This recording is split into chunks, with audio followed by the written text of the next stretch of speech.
What's up, humans, and welcome to a new Psicoactivo. Today we have round three with Simon Holland, science communicator and filmmaker. How are you, Simon? Welcome back. Good. Oh, Pavel, it's an honor and a pleasure always to talk to you. And yeah, there's a lot going on in Yeah, our galaxy. you made you made some waves a few weeks back. It's safe to say that. Let's go Yeah, chronologically, if that's okay with you. We were love to. with Patrick on that live stream that went bananas, and Oh, there, good. you said some things that a couple of weeks after were picked up by the Irish Star, if I'm not mistaken, All over. and the Mirror, and then the Daily Mail, and then it went all over. Yeah. Some of the claims you made there with Patrick, I just want to clarify. If I'm not mistaken, you said that you had a contact in Cambridge. Is that accurate? He's not in Cambridge. He's an EU administrator of radio telescopes. And not, I have friends in Cambridge radio astronomy. I think that was maybe the confusion. But the Okay. story originated from somebody who works in radio telescopes in the EU. Okay, because I did see you kind of posted an interview with Mr. Simeon, but then it got cut off for some reason. What happened there? Oh yeah, that was really interesting and slightly bizarre, and yeah, it's a bit mysterious. Although he said very interesting things.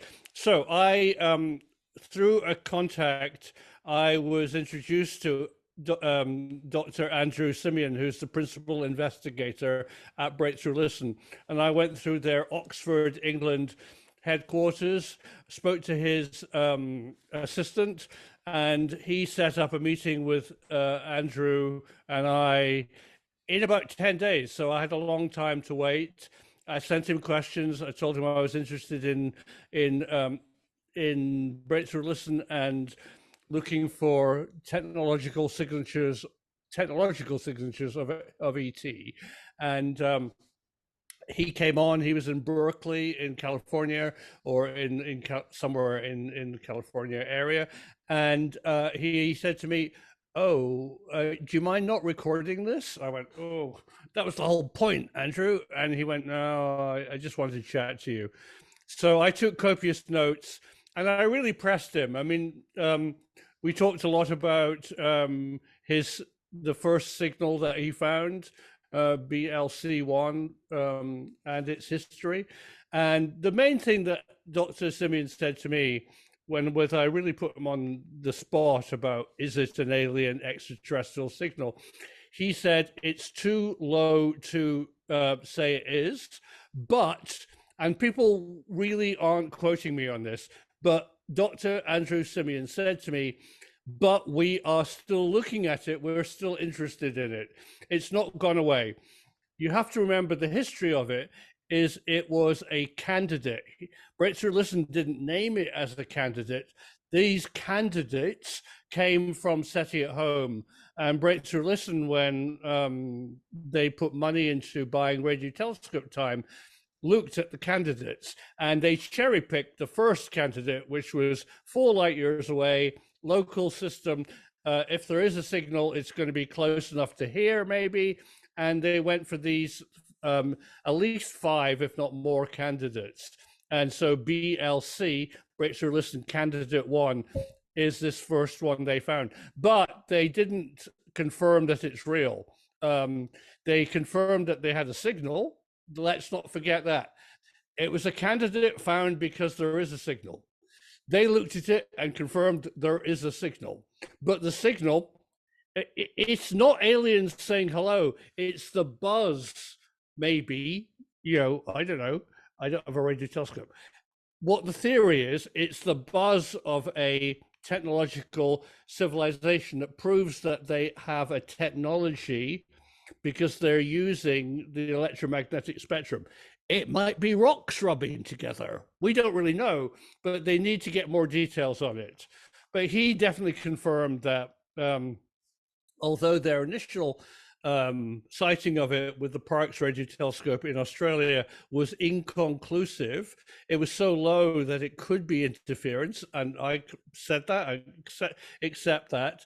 That he said we're still interested in it, but the real story is what's happened next.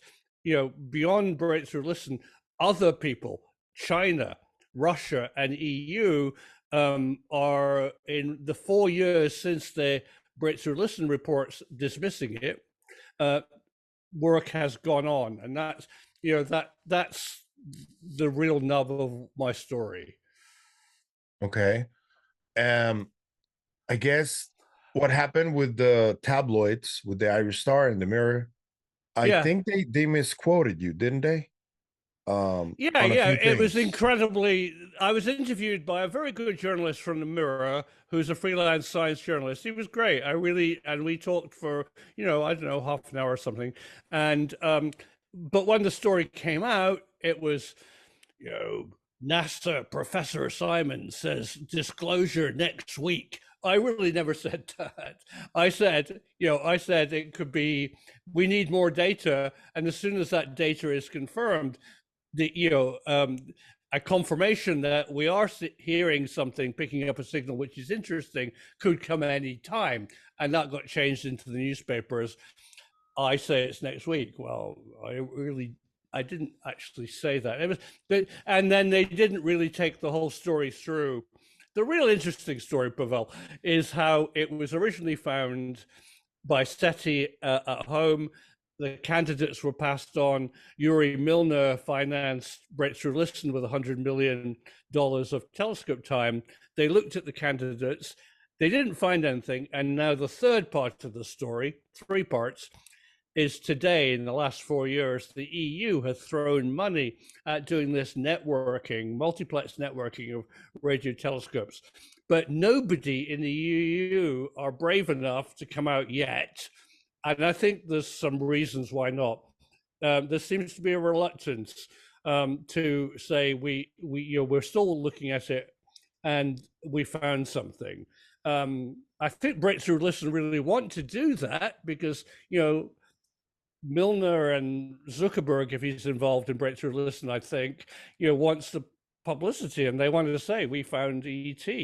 But I don't know what's going on. I think the world as we know is very unstable right now, and there's some big political elections coming up. I think it needs to be carefully chosen when it's going to be released. But go ahead and ask me another question because I've got some really big breaking news.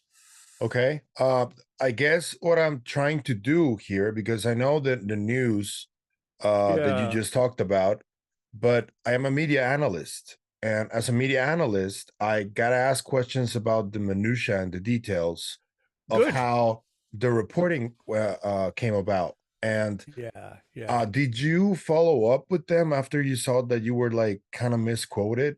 Um, Not at because all. It would have been because pointless. because they even perpetuated this professor nickname, which I've heard you the first time I interviewed you, you Yeah, yeah, I clarified. know. You were very I honest. did.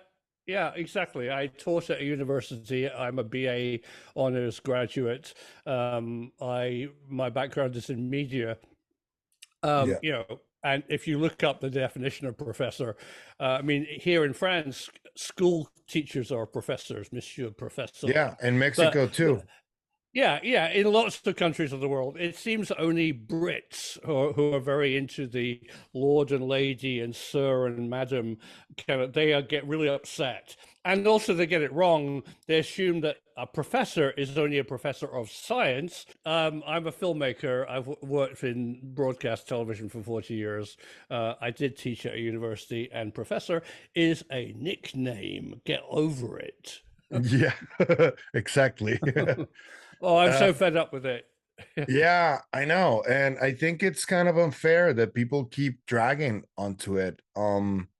Oh, they're just haters. Yeah, that's fine. It's a real drag. Yeah, Yeah. they just don't like me.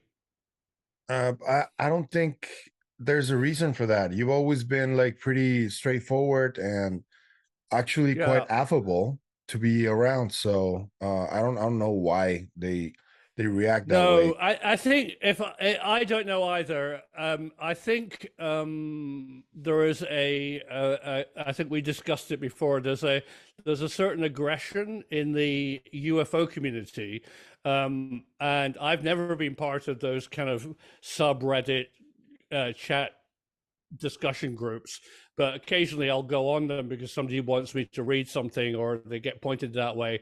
And oh my God, they're so aggressive, and they Yeah. don't that they're non most of them, not all of them. Some of them are really smart, but a lot of them are non-critical thinkers.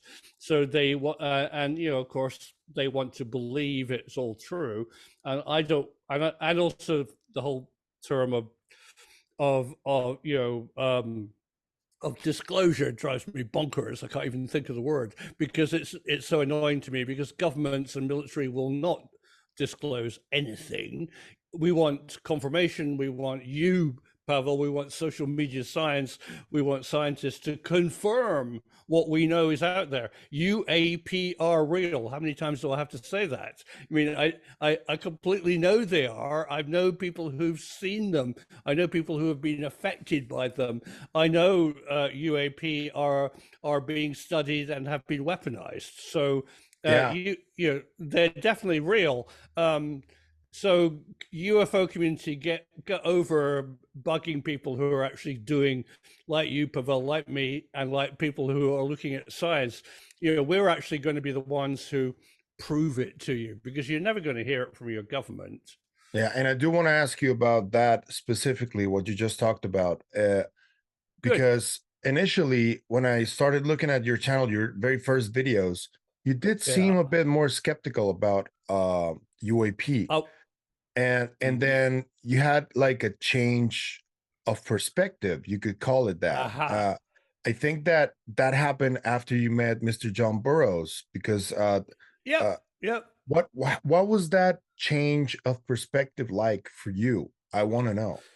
It was profound. I mean, yeah, you're absolutely right. I mean, when I first saw the 2017 release of the Tic Tac Go Fast and gimbal videos, they, as a private pilot and somebody who's kind of objective, they weren't very convincing to me. I would want to see something stranger. I've always liked,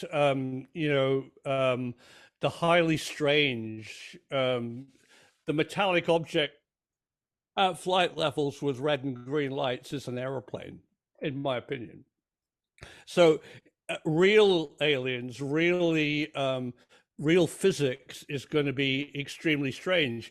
And the case that I was being pointed to by a real good friend of mine who knows a lot, who will remain nameless, who wants to be very anonymous, said, Simon, you need to talk to John Burroughs, because John Burroughs actually was injured. He has bodily injuries by the physics that you think you want to talk about. And the more we went into the Rendlesham Forest incident, and John's not the only one. John's very public about his injuries, but there was a whole bunch of people who encountered the highly strange those fateful nights in December 1980 in Eastern England, who were exposed to something really, really dangerous that injured them. And the CIA took it very seriously. Dr. Kit Green, the chief medical officer, is fascinated with John Burroughs. Gary Nolan's fascinated but by everybody who was injured with those kind of frequencies, whether they were alien or whether they were man-made or whether they were just incredibly strange.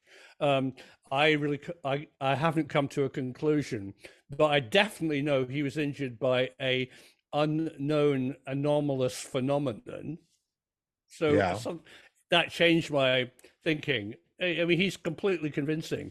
His injuries, the one thing that how John Burroughs settled his case with the VA, the Veterans Association in the US, was he he showed a document which I've seen, which is in the Condign report, which is a British MOD report.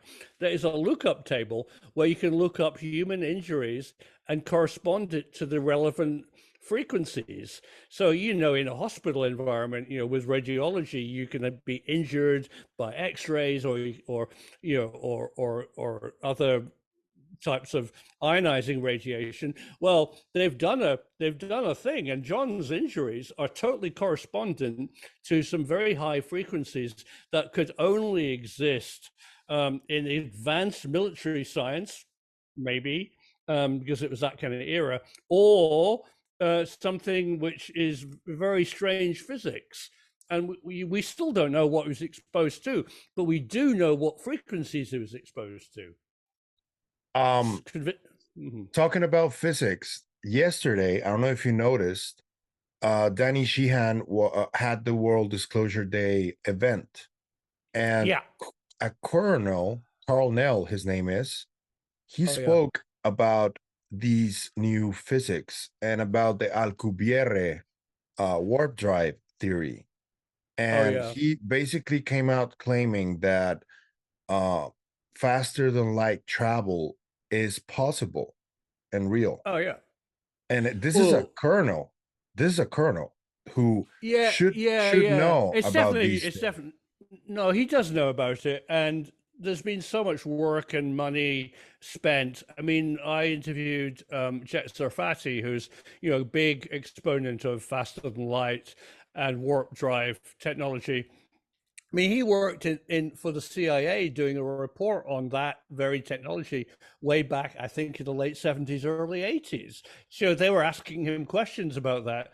There's no reason to think, oh, and the physics is possible. It's the one sticking point to faster than light travel puzzle is energy management. Yeah, You we need we to need a have lot of energy. yeah,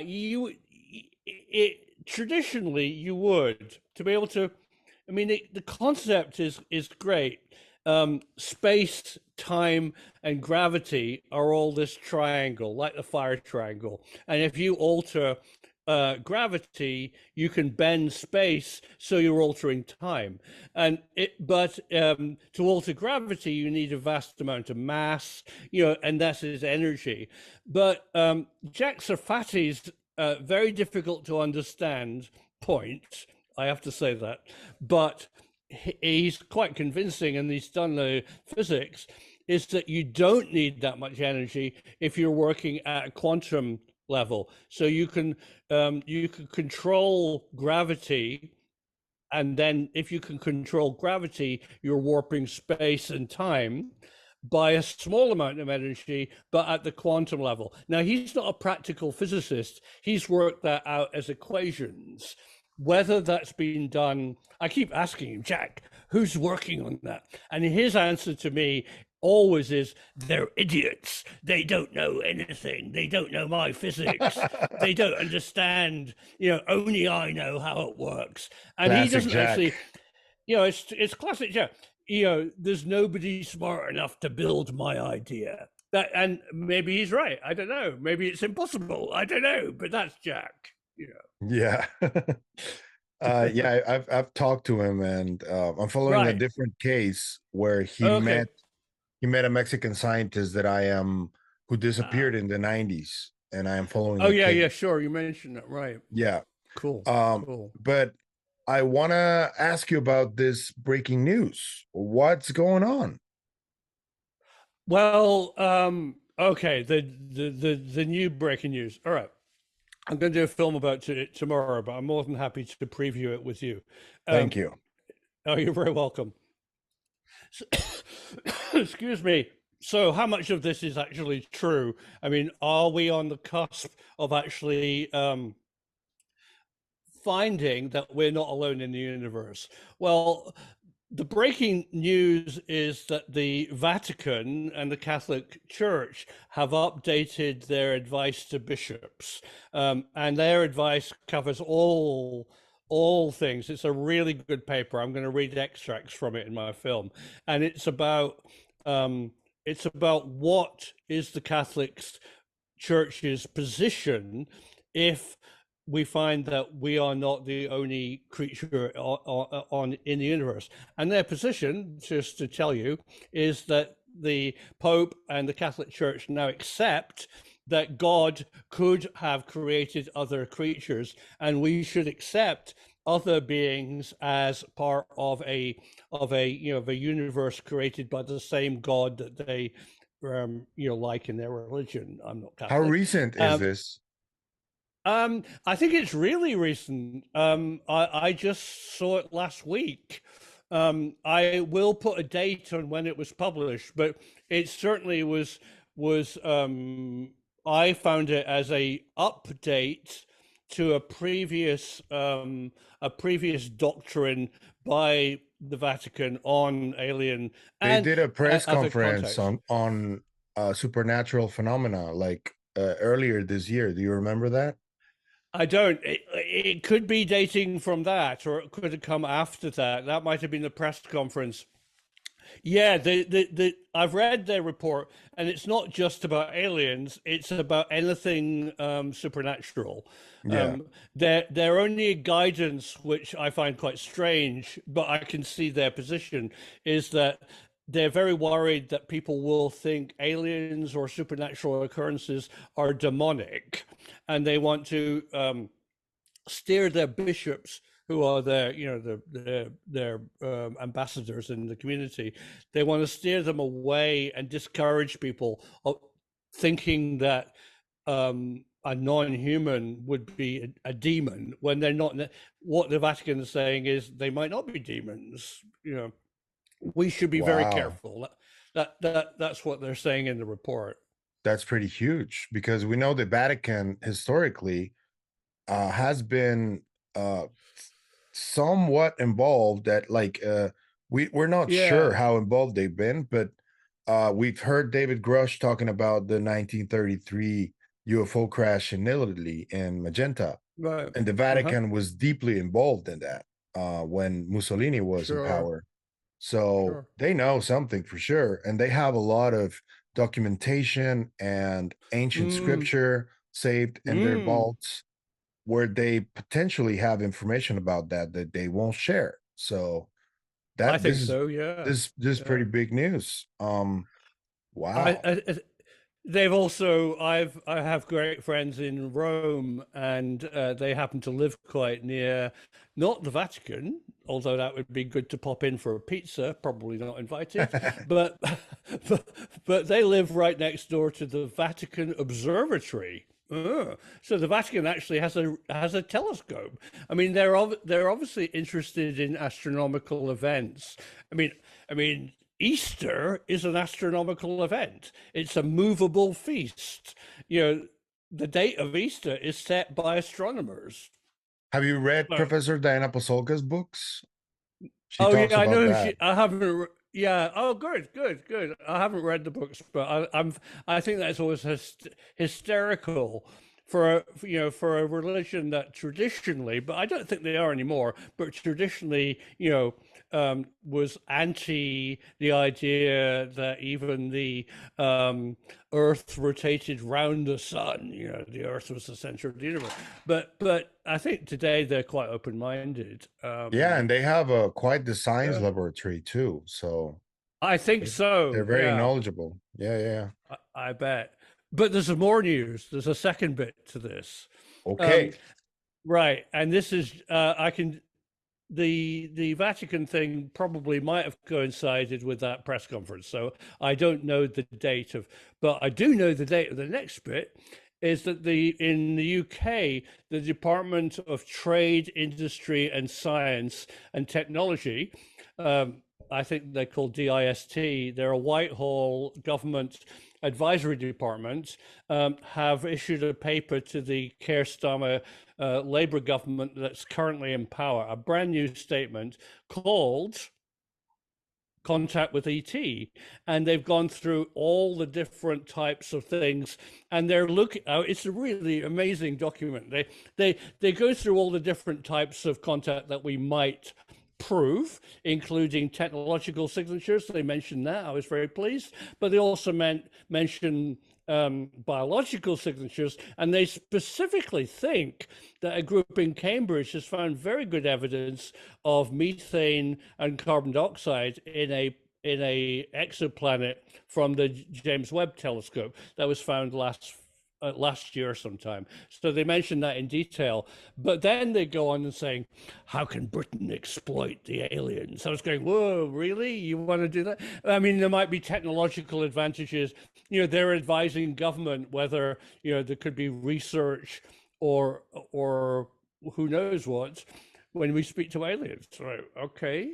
But this is, again, so we've certainly this year, and this British government document isn't policy, it's an advisory document, has just been published, and I've got a copy of it. I got that from Nick Pope, ex-Ministry of Defense UFO desk, and now, Mr. UFO Ancient Aliens. But he speaks to me, and he sent me the document, probably through his contacts I mean, it's not in any way classified. It's an advisory document to the current British government on when we're contacting aliens. Why are they doing it now?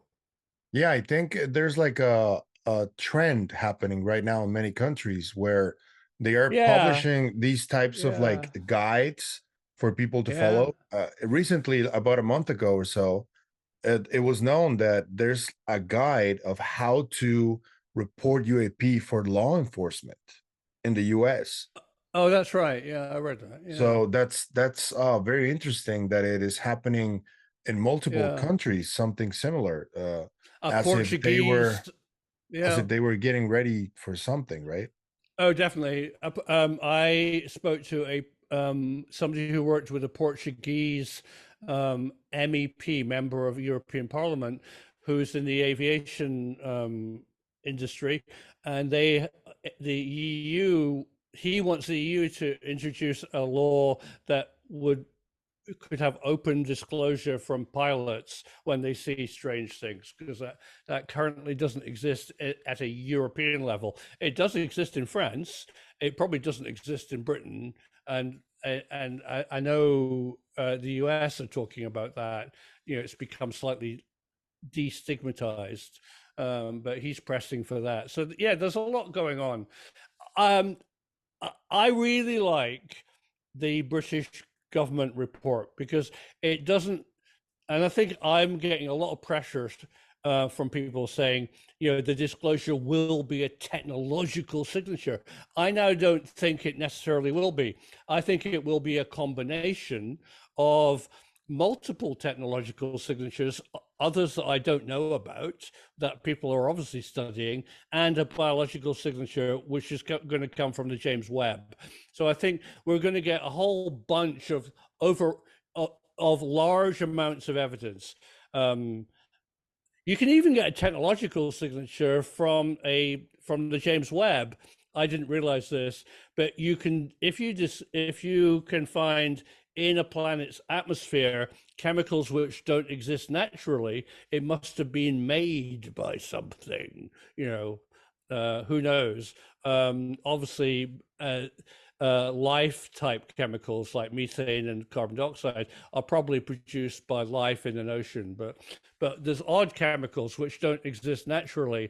The classic one would be freon, which we use in air conditioning, or used Do to you use. think there's also a possibility because back in the Mm-hmm. 50s there was a meeting, like a conference, that was actually paid for by the aerospace companies at the time, of multiple of the best physicists in the world. It was in Chapel Hill, North Carolina, and Okay. it was about anti-gravity. There were physicists Oh yeah, yeah, named yeah, Babson, Banson, yeah, yeah, there yeah, was yeah. Mr. Bell, there was some of the DeWitt. That's right.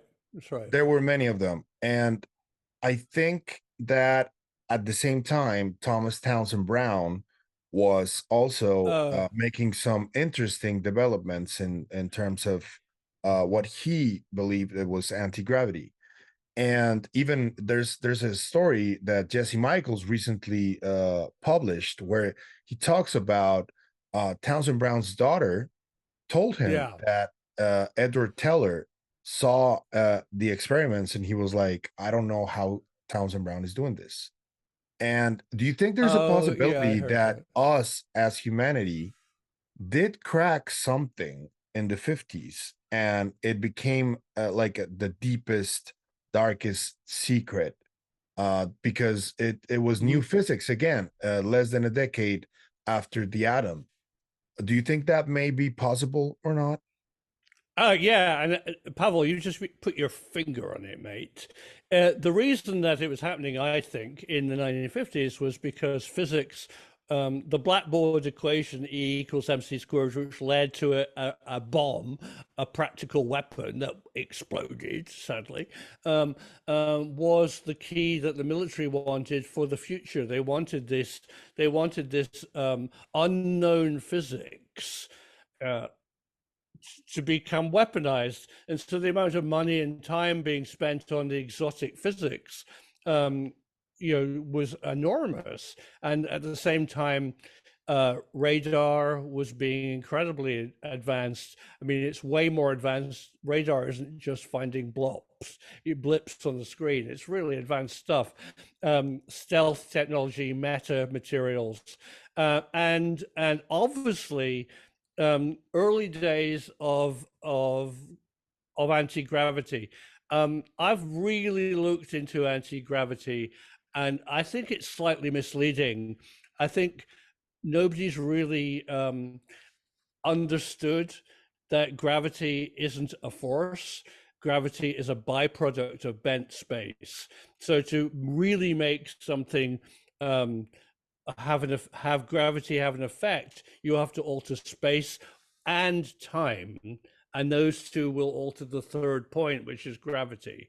I don't think you can build a device that is anti-gravity to make something lighter than air. I think you can make things more buoyant, but I'm actually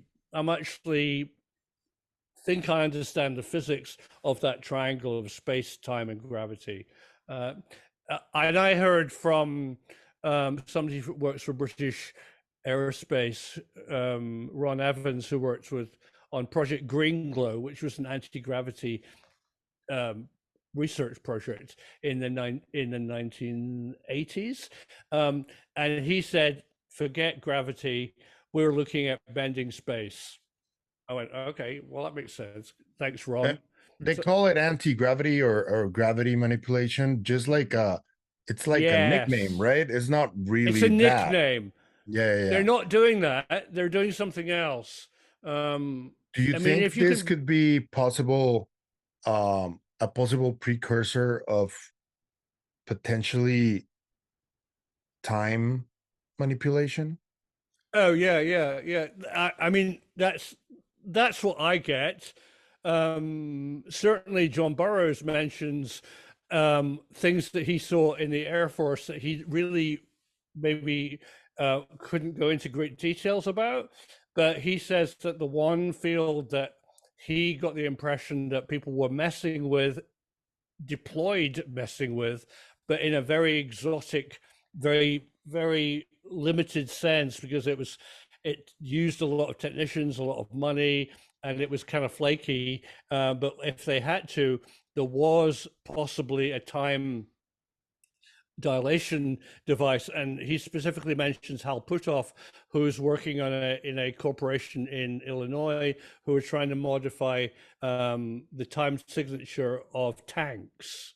Um, so you imagine if a tank was going along and it could be somehow in a bubble of time, and you were firing at it, but in fact the tank was already over there. But as to the observer, the tank was in a different place. It's the ultimate camouflage. I've no idea if he's succeeded in doing that, but That's time, wild.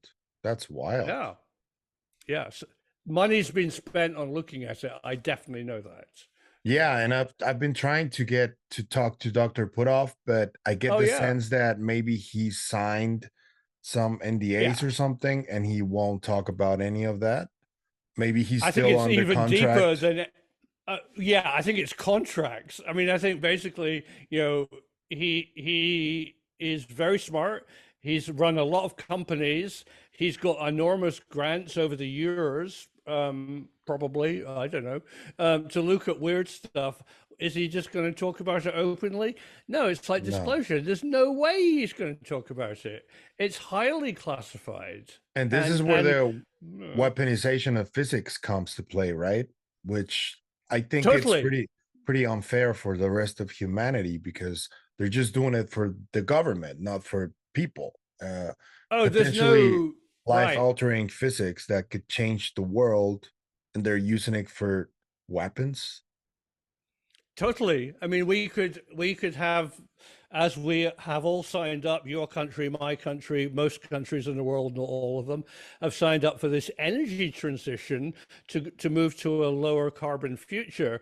I mean, we could do that tomorrow with using a lot of technology which is around. I have a good friend who is works for the Climate Reality Project, and I think this is such a smart statement. He says the fossil fuel companies, oil companies could be heroes. They've got the money and the expertise, the engineering to actually make the world transition into a carbon-free future. Plus, it would be good for them because we're burning the last gallon of gas. When do you think Mm, that, do you think there's like a time frame potentially where either people at Breakthrough Listen or SETI or the Russians, this other group Chinese. you talked about, what's their name? Astro. Yeah, Astrum. Astrum are interesting. They do have astrophysicists, but they're mainly got money to do this networking of radio telescopes. That's their big thing that they've been funded by. So there's now a telescope in Holland, Germany, Africa, and Australia, which can make a giant ear. And the problem is because of the time-based difference between the different antenna, you can't just combine the signals. So that's what they're working on. I doubt they are going to be the people. I think they're doing the technology. Um, I doubt it that they're going to announce it. If I had to put money on where are you going to hear this from, I think there's a kind of a time pressure and a financial pressure, maybe from Breakthrough Listen. I mean, they say they don't, but I think they put a lot of money into this. So wouldn't it be great for them, to actually announce it? So I think they are a definite contender, but I really also think that the Chinese, with their large Arecibo type dish telescope called FAST, who have announced that they're looking for technological signatures, might just do it first. Okay. But Any time but frame you think? no, no, no, don't that was the big newspaper mistake. Time frame? I think there is science behind it. I think we need good evidence. I think now that it's going to be a combination of technological signatures, and they could be optical, it could be laser lights that are spotted, it might be structures that are seen built around things, it might be the buzz of a planet using electromagnetic spectrum in a narrow waveband, or it could be biological signatures. I think really, I think if I had to imagine what's going to happen, I think the announcement was we have now got enough combined evidence from all of those things, biological, electromagnetic, and light signatures, to say that there's creatures out there with technology. Who they are, where they are, what they're doing with it, we haven't got a clue. But I think we're on the cusp of learning as humanity that we're not alone. Who knows when? That's nice. Um, what do you expect for this effort that is going on in governments in terms of disclosure? I know you don't like it. I know you don't trust in it, but what's your No. overall view on it? just so people know. I dislike it immensely. I mean, I think government and military wrote they went they defined the word secret. You know, it's they're the ones who are holding all the secrets, and it's to their advantage, as we've discussed with gravity and warp drive. Pavel, you know, why is the military, who are obviously in an era post World War II of wanting advanced physics, you know, why are they going to come up and say, I built a warp drive. Oh, I built this one, by the way. You can't see it. No, you know, I built the warp drive. Well, you're never going to see it, you know, because it's secret, you know. That's a bummer. All right. So Sure. I want to thank you, Simon, for being a guest for the Pleasure. third time on my channel. And I hope Pleasure. people can understand your real message that you wanted to relay to people, because it was tampered with by tabloids. And as you Yeah, know, yeah, we're living in an yeah, era of yeah. fast clicks, and they will Sure. do anything to put on a title that attracts people, that is misleading in many cases. And I've seen titles calling you a NASA filmmaker, which you are not. You don't work for NASA. I did work. I did. I got a contract working for for an organization that was funded by NASA, Oh, you doing did? asteroid. Oh yeah, yeah. No, that was actually true. Yeah, Oh, when I lived in Hawaii, I did a series of 5 films for the asteroid impact study, which is totally funded by NASA. But so I yeah, see. kind of. I I see. have a long career. Yeah. I mean, Yeah. I've been making films for broadcast films since 1978. So I That's mean, it's a cool. really, yeah. I mean, and I've met incredible all your top physicists and presenters, and I know the difficulty and how scientists are poor at communicating their ideas, and it takes people like you and people like me to actually interpret what they're saying. I mean, something like Jack Sarfati is impossible. I mean, he needs to Yeah. work with, you know, with broadcasters and get his message across. And you know, he doesn't want to, but that's fine. Um, but you know, it's so important. You know, I've worked with biologists, I've worked with physicists, I've worked with engineers. So just to get their concept across. So we broadcasters communicating science, think about the great communicators, are very important. We might not be professors, but we're professors of communication. And that's exactly what I am.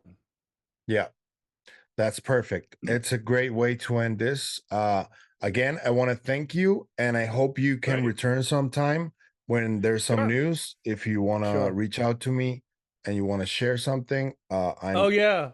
the doors are Sure. open always for you here. Thank you very much, Pavel. That's All right. great. I mean, it's an honor, sir. And thank you for having me on. You have a great rest of your day, Simon. Thank you. And you. Bye. Bye, people. Take care.